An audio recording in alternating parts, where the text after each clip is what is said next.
صلی اللہ علیہ وسلم دائمًا علیک یا رسول اللہ صلی اللہ تعالیٰ علیہ وسلم۔ اس سے پہلے آپ تمام حضرات جہاں تک سماعت کر چکے تھے، آج پھر اس کے بعد سے سماعت کیجیے۔ آج سے پارہ نمبر 4 شروع ہو رہا ہے۔ اللہ تبارک و تعالیٰ نے مقدس کلام میں یوں ارشاد فرمایا، لا تنالوا البر حتى تنفقوا مما تحبون۔ اس کا معنی یہ ہوتا ہے تم ہرگز بھلائی کو نہ پہنچو گے جب تک راہ خدا میں اپنی پیاری چیز نہ خرچ کرو۔ اللہ کی راہ میں اپنی پیاری چیز، پسندیدہ چیز جب تک نہ خرچ کرو تب تک تم بھلائی کو نہ پہنچو گے۔ یہاں بھلائی کا معنی کیا ہے یہ جاننا ضروری ہے کہ نہیں؟ بھلائی کا معنی یہاں پر بتایا گیا، بر کا معنی بھلائی، یعنی بھلائی سے، بر سے تقوی و طاعت مراد ہے۔ حضرت ابن عمر رضی اللہ تعالی عنہما نے فرمایا کہ یہاں خرچ کرنا عام ہے، تمام صدقات کا، یعنی واجبہ ہوں یا نافلہ۔ واجب جو صدقہ ہے چاہے وہ ہو یا نفل۔ واجب کس کو کہتے ہیں؟ زکوٰۃ، فطرہ وغیرہ، یا نفل جو نفل صدقات ہیں، سب اس میں داخل ہیں۔ حسن کا قول ہے کہ جو مال مسلمانوں کو محبوب ہو اور اسے رضائے الہی کے لیے خرچ کرے وہ اس آیت میں داخل ہے، خواہ ایک کھجور ہی ہو۔ ایک کھجور بھی اگر ہو، راہ خدا میں خرچ کرے اور کھجور اس کو پسند تھا تو پھر یہ بھی اس آیت میں داخل ہے۔ عمر بن عبدالعزیز شکر کی بوریاں خرید کر صدقہ کرتے تھے۔ کس کی بوری؟ شکر کس کو کہتے ہیں؟ شکر کو کہتے ہیں، ہے کہ نہیں؟ چینی۔ تو شکر کی بوریاں خرید کر صدقہ کرتے تھے۔ ان سے کہا گیا اس کی قیمت ہی کیوں نہیں صدقہ کر دیتے؟ یعنی شکر کی بوری کی جو قیمت ہے اب اسی قیمت کو صدقہ کر دو، اب قیمت ہی صدقہ کیوں نہیں کر دیتے؟ فرمایا شکر مجھے محبوب و مرغوب ہے، یہ چاہتا ہوں کہ راہ خدا میں پیاری چیز خرچ کروں۔ بات سمجھ میں آئی؟ کیوں؟ اس لیے کہ اللہ پاک نے فرمایا لن تنالوا البر حتی تنفقوا مما تحبون، یعنی تم ہرگز بھلائی کو نہ پہنچو گے جب تک راہ خدا میں اپنی پیاری چیز خرچ نہ کرو۔ اپنی پیاری چیز جب تک نہ خرچ کرو تب تک تم بھلائی کو نہ پہنچو گے۔ لہٰذا شکر کھانا میں پسند کرتا تھا، شکر مجھے بہت پسند ہے، اس لیے میں شکر خرید کے راہ خدا میں کیا کرتا ہوں؟ بولیے، خرچ کرتا ہوں۔ ہاں، بخاری و مسلم کی حدیث ہے کہ حضرت ابو طلحہ انصاری مدینے میں بڑے مالدار تھے۔ انہیں اپنے اموال میں بیرحا یعنی باغ بہت پیارا تھا۔ جب یہ آیت نازل ہوئی تو انہوں نے بارگاہ رسالت میں کھڑے ہو کر عرض کیا مجھے اپنے اموال میں بیرحا سب سے پیارا ہے، میں اس کو راہ خدا میں صدقہ کرتا ہوں۔ حضور نے اس پر مسرت کا اظہار فرمایا اور حضرت ابو طلحہ نے بے ایمائے حضور یعنی آپ صلی اللہ علیہ وسلم کے کہنے پر اپنے اقارب اور بنی عم یعنی چچا کی اولاد میں اس کو تقسیم کر دیا۔ حضرت عمر فاروق رضی اللہ تعالی عنہ نے ابو موسیٰ اشعری کو لکھا کہ میرے لیے ایک باندی خرید کر بھیج دو۔ جب وہ آئی تو آپ کو بہت پسند آئی، آپ نے یہ آیت پڑھ کر اللہ کے لیے اس کو آزاد کر دیا۔ بات سمجھ میں آئی سمجھ میں؟ یعنی جو چیز آپ کو پسندیدہ ہو، جس چیز سے آپ کا دل لگ گیا ہو، جو چیز آپ کو بہت پیاری ہو، اس چیز کو راہ خدا میں خرچ کرنے سے آپ بھلائی کو پہنچیں گے۔ بھلائی کو نہیں پہنچ سکتے تب تک جب تک پیاری چیز کو اللہ کی راہ میں خرچ نہ کریں۔ بات سمجھ میں آئی؟ پھر اللہ پاک نے فرمایا وَمَا تُنْفِقُوا مِنْ شَيْءٍ فَإِنَّ اللَّهَ بِهِ عَلِيمٌ، اور تم جو کچھ خرچ کرو اللہ کو معلوم ہے، وہ تمہاری پیاری چیز ہے یا فضول چیز ہے، یعنی ایکسٹرا، اللہ پاک سب کچھ جانتا ہے۔ پھر اللہ نے فرمایا کل الطعام کان حلا لبنی اسرائیل الا ما حرم اسرائیل علی نفسه من قبل ان تنزل التوراۃ، یعنی سب کھانے بنی اسرائیل کو حلال تھے۔ کھانے کس کو کہتے ہیں؟ پکوان، یعنی جو جیسے قسم کے بھی پکوان ہو، جس قسم کے بھی کھانے ہوں، کھانے کی چیزاں، تو سب کھانے بنی اسرائیل کو حلال تھے، مگر وہ جو یعقوب نے اپنے اوپر حرام کر لیا تھا۔ بات سمجھ میں آئی؟ توریت اترنے سے پہلے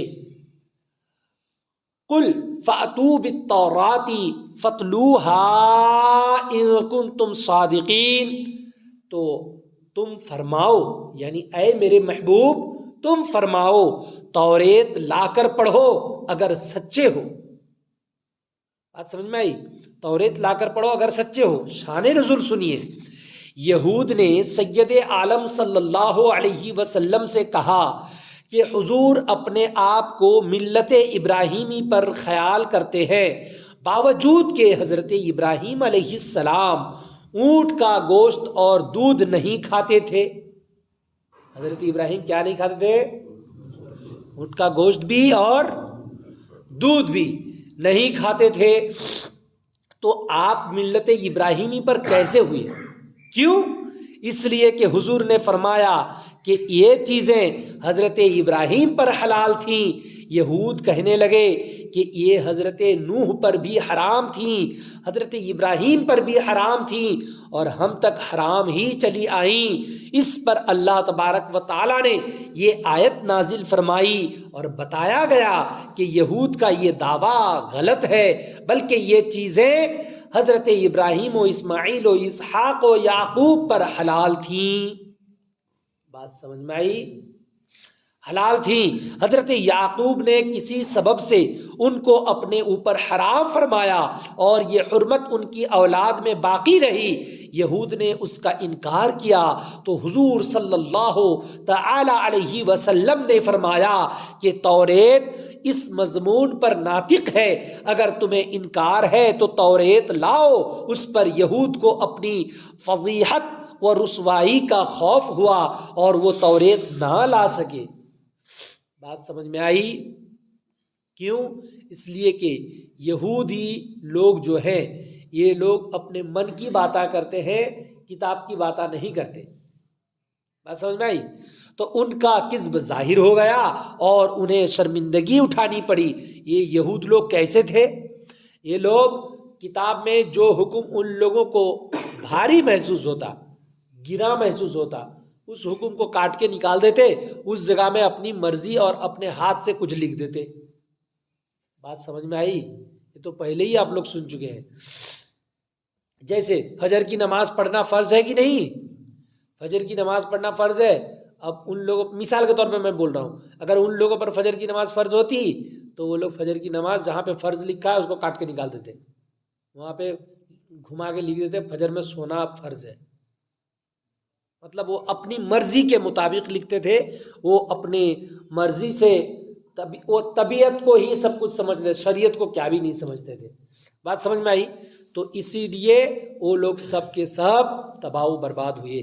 جو لوگ اور یہ قرآن شریف ایک ایسی کتاب ہے، اس کے ہر ایک حرف کی حفاظت کرنے کی ذمہ داری خود پروردگار عالم نے لیا ہے، اس کو کون بھی بدل نہیں سکتا۔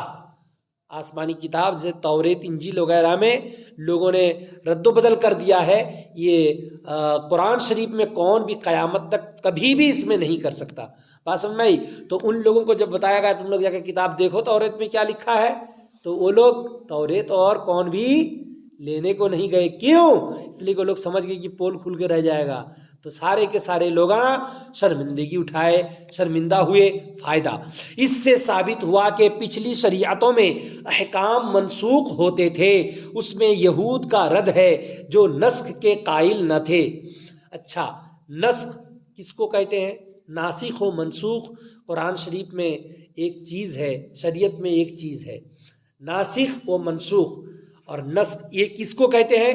یعنی جو چیز پہلے تھی اور پھر بعد میں وہ چیز اٹھا لی گئی، وہ حکم اٹھا لیا گیا اور دوسرا کچھ حکم آ گیا اس کی جگہ میں. بات سمجھ میں آئی؟ تو دوسرا جو حکم آیا، جو حکم بعد میں آیا کسی کے بدلے، اس کو ناسخ کہتے ہیں. ناسخ مانے نسخ کر دینے والا، یعنی پہلے حکم کو اٹھا لینے والا. پہلا حکم اٹھا لینے والا، اس جگہ میں یہ والا آیا تو یہی حکم اس کو اٹھایا، تو اس کو جو اٹھایا اس کو ناسخ کہتے ہیں. بات سمجھ میں آئی؟ تو نسخ کے قائل نہ تھے کون؟ یہودی لوگ. اب یہود لوگ جو نسخ کے قائل نہ تھے کہ جو حکم نازل ہو گیا وہ پھر کبھی بدلے گا نہیں. ارے اللہ تعالیٰ کی مرضی، وہ جب چاہے بدلے، ہے کہ نہیں؟ تب پیغمبروں کا سلسلہ جاری تھا، پیغمبروں کے ذریعے سے اپنا حکم بدل دیتا تھا. تو جیسے گھڑی ہے، گھڑی جانتے ہیں؟ آپ کے گھر میں گھڑی ہے، آپ اپنی گھڑی کو ٹانگ کے رکھے ہیں. اس گھڑی میں 11 بجنے کے بعد کتنا بجتے ہیں؟ 12. آپ اگر جا کے اس کے کانٹے کو گھما دیے اور 11 بجنے کے بعد آپ 1 بجا دیے، ہوتا کہ نہیں؟ مرضی آپ کی بھائی، گھڑی آپ کی، آپ جتنا چاہے بجائیں. میں اگر جا کے کہوں ذیشان کے دادو آپ یہ کیا کر دیے، 11 بجے کے بعد 1 بجا دیے ہیں، 12 کدھر گیا ہے؟ تو آپ ہم کو کہیں گے حضرات چپ سے چل لے، میری گھڑی ہے، میں چاہے جتنا بجاؤں، آپ کا کیا جاتا ہے؟ یہی جواب ہوگا کہ نہیں؟ بالکل. کیوں؟ فائدہ حضور سید عالم صلی اللہ تعالی علیہ وسلم امی تھے، باوجود اس کے یہود کو توریت سے الزام دینا اور توریت کے مضامین سے استدلال فرمانا آپ کا معجزہ اور نبوت کی دلیل ہے. امی کا معنی دنیا کے کسی استاد کے پاس پڑھنا نہیں. بات سمجھ میں آئی؟ حضور پاک صلی اللہ علیہ وسلم پڑھے لکھے تشریف لائے ہیں، ہے کہ نہیں؟ حضور صلی اللہ تعالی وسلم کو علم سکھانے والا کون ہے؟ اللہ پاک، ہے کہ نہیں؟ دنیا میں کون بھی حضور کا استاد نہیں ہے. وہ لوگ سوچتے تھے کہ یہ تو کسی کے پاس پڑھا نہیں ہے، تو توریت شریف کی دلیل دینا حضور صلی اللہ تعالی وسلم کو. حضور صلی اللہ علیہ وسلم نے جو دلیل دی کہ دیکھو توریت میں ایسا ہے، اس سے کیا پتہ چلتا ہے کہ حضور پڑھے لکھے ہیں. تو دنیا میں کسی نے نہیں پڑھایا، اس لیے ان کو امی کہا جاتا ہے، امی لقب. بات سمجھ میں آئی؟ جس کو حضور صلی اللہ علیہ وسلم دنیا میں کسی کے پاس بھی پڑھے نہیں، حضور صلی اللہ تعالی وسلم کو اللہ تبارک و تعالیٰ نے پڑھایا ہے. الرحمن علم القرآن خلق الانسان. بات سمجھ میں آئی؟ اللہ تبارک و تعالیٰ نے قرآن سکھا دیا، اور قرآن میں ما کانا وما یکون، یعنی جو کچھ ہو گیا اور جو کچھ ہونے والا ہے سب کچھ ہے کہ نہیں؟ ارے بھائی ہے کہ نہیں؟ دیکھیے، اور یہ استدلال فرمانا آپ کا معجزہ اور نبوت کی دلیل ہے، اور اس سے آپ کے وہبی اور غیبی علوم کا پتہ چلتا ہے. یعنی آپ کے پاس جو علوم ہیں یہ وہبی ہے، یعنی وہبی بولے تو عطائی، اور غیبی ہے. یہ تمام علوم اللہ تبارک و تعالیٰ نے اپنے خاص فضل و کرم سے آپ کو عطا فرمائے. اور اللہ تبارک و تعالیٰ نے فرمایا فَمَنِ افْتَرَى عَلَى اللَّهِ الْكَذِبَ مِن بَعْدِ ذَلِكَ فَأُولَئِكَ هُمُ الظَّالِمُونَ. یعنی تو اس کے بعد جو اللہ پر جھوٹ باندھے تو وہی ظالم ہے. تو اس کے بعد جو اللہ پر جھوٹ باندھے وہی ظالم ہے. یعنی اور کہے جھوٹ باندھے اور کہے کہ ملت ابراہیمی میں اونٹوں کے گوشت اور دودھ اللہ تعالیٰ نے حرام کیے تھے. اللہ تعالیٰ نے حرام نہیں کیے تھے، حضرت یعقوب علیہ السلام نے اپنے اوپر کسی بنا پر، کسی وجہ سے، الحمدللہ رب العالمین، کسی وجہ سے حضرت یعقوب علیہ السلام نے حرام کر لیا تھا جو ان کے کچھ پشتوں تک چلے، اس کے بعد پھر اس کی حرمت اٹھ گئی۔ اب دیکھیے یہ جو کچھ بھی باتیں ہو رہی نا، اس کو صرف پڑھنے سے نہیں ہوتا، اس پہ عمل کرنا بھی سب کے لیے ضروری ہے۔ اللہ تبارک و تعالیٰ نے فرمایا قل صدق اللہ، تم فرماؤ اللہ سچا ہے۔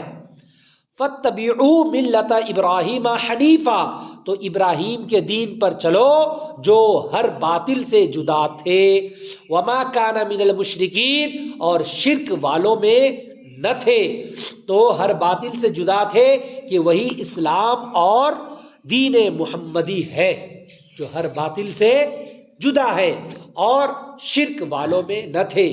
بات سمجھ میں آئی؟ تو ہم لوگوں کو چاہیے کہ جو کچھ بھی پڑھائی اور جو کچھ بھی ہم لوگ پڑھ اور سن رہے ہیں، یہ تمام چیزاں صرف پڑھنے اور سننے کی صرف نہیں ہے، بلکہ یہ عمل کرنے کی چیز ہے۔ تو آج کے اس درس سے کیا سمجھ میں آئی بات؟ ایک تو خاص بات یہ ہے کہ اللہ کے راہ میں جو چیز آپ کی پیاری ہے اس کو خرچ کیجیے۔ پیاری چیز کو خرچ کرنے سے تب اللہ تبارک و تعالیٰ آپ سے خوش ہوتا ہے، اور اللہ نے فرمایا کہ جو بھی آدمی پیاری چیز کو خرچ کرتا ہے، شرط تو ایمان تو شرط ہے ہی ہے، جو بھی آدمی اپنی پیاری چیز کو خرچ کرتا ہے وہ بھلائی کو پہنچتا ہے۔ بات سمجھ میں آئی؟ یعنی بھلائی کو پہنچنے کے لیے پیاری چیز کو خرچ کرنا راہ خدا میں یہ کمپلسری، وہ ضروری ہے۔ اللہ پاک کی بارگاہ میں دعائیں ہیں، یا الہ العالمین حضور پاک صاحب الاولاق صلی اللہ تعالی علیہ وسلم کے صدقۃ فعل ہم لوگوں کی اس مختصر سی محفل پاک کو اپنی مقدس بارگاہ میں قبول و منظور عطا فرما۔ حضور کی محبت میں جلا، حضور کی محبت میں اٹھا، حضور کی محبت میں زندگی، دل، جان و مال سب کچھ قربان کرنے کا ایمانی جذبہ، اسلامی ماحول عطا فرما۔ وصلی اللہ تعالی علی خیر خلقہ محمد وعلی آلہ واصحابہ اجمعین، آمین برحمتک یا ارحم الراحمین، بحق لا الہ الا اللہ محمد الرسول اللہ صلی اللہ تعالی